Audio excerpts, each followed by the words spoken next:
there's a song that says, "What God cannot do does not exist," and some people have termed it, they have turned it, to Nigeria situation, that what cannot happen in Nigeria does not exist, meaning that anything goes, anything can happen.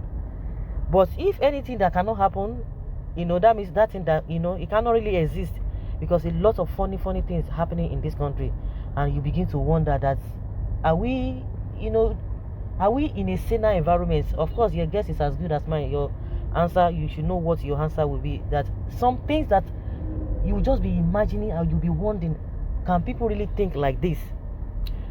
This brings us to the case of Evans, the kidnappers. I don't know whether he's still in the category of he being innocent until proven guilty, after much media parade or media talk here and there that he's a kidnapper. Now the man is coming out after much confession.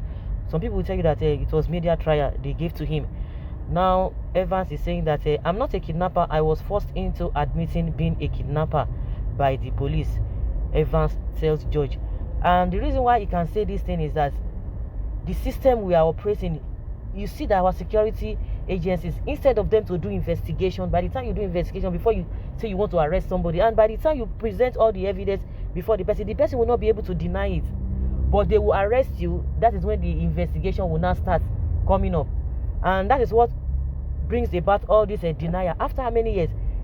Those who arrest this kind of people, at least you need to know that you've already done your homework very well, and it will not take time, and you know that yes, you have done this. I don't know, even the judiciary system is something else. For how long? This man's case has been there for close to how many years, yet they cannot jail him, they cannot set him free. And that is why he's talking about him not being a kidnapper, that he was forced by the police to say what he said. You can imagine that. See the accusation levied against DCP Abba Kyari, and now because of the evidence, the damning report revealed about him, he's beginning to change his statement.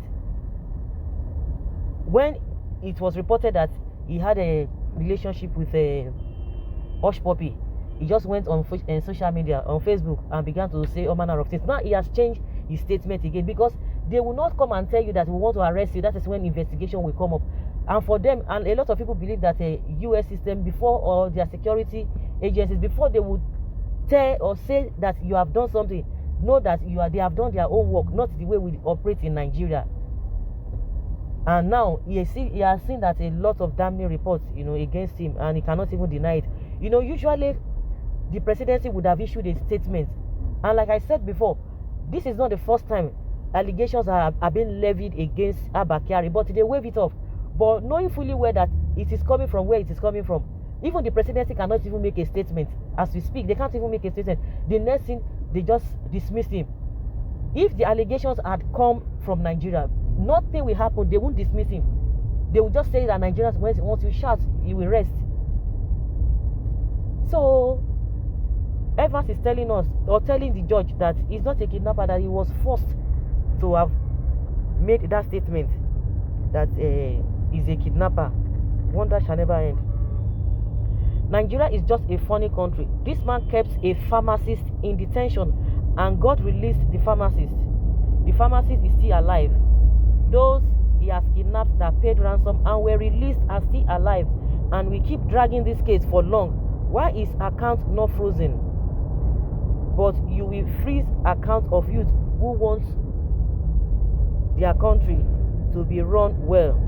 It is a funny scenario. The pharmacist has even identified Evans as the one who held him incommunicado, and yet he is still being questioned that are you a kidnapper or not. I am not surprised with the statement. Don't mind all of them. They didn't freeze his account so as to be withdrawing money from all his accounts at will. This country is made up of criminals from the bottom to top, or to the top. Don't be surprised that they may let him off their hook after he would have settled them big time. Really, it is a funny country indeed.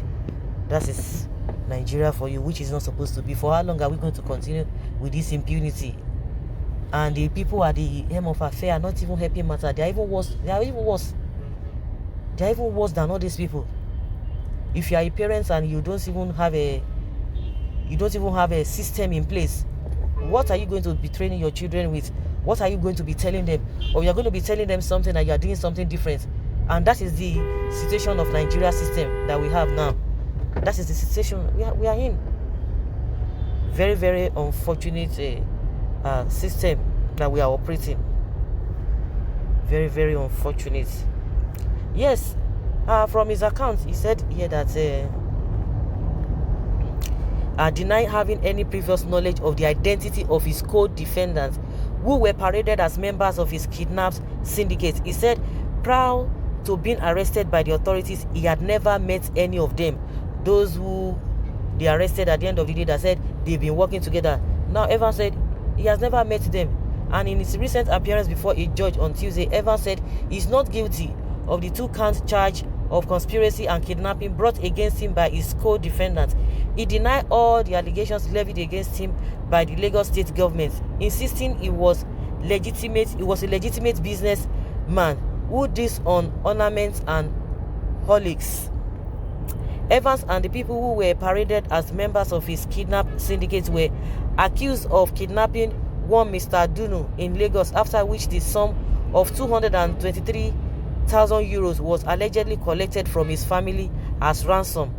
All the defendants during the criminal trial have maintained their silence, and although it's yet to ascertain whether Evans is saying the truth, the case has been adjourned until November 5th for the adoption of the final written addresses.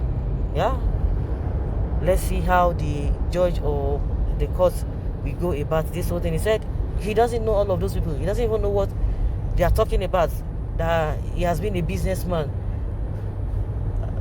Well, we can still say now that he's innocent until proven guilty, because he said all he said was he was made to say them that he was never a kidnapper. I don't know whether anybody will be believing him. Of course, because the system is corrupt, because the system, it is what it is. Anybody can just wake up one day and begin to say what he feels like saying, and nothing will happen. They will tell you heaven will not fall. Heaven will never fall. Let's keep our finger crossed. And we see a lot of politicians who are parading themselves as leaders, and everybody knows the kind of people or the kind of persons they are. And the worst part of it is that people will still clap hands for them. People will still hail them. People will still hail them.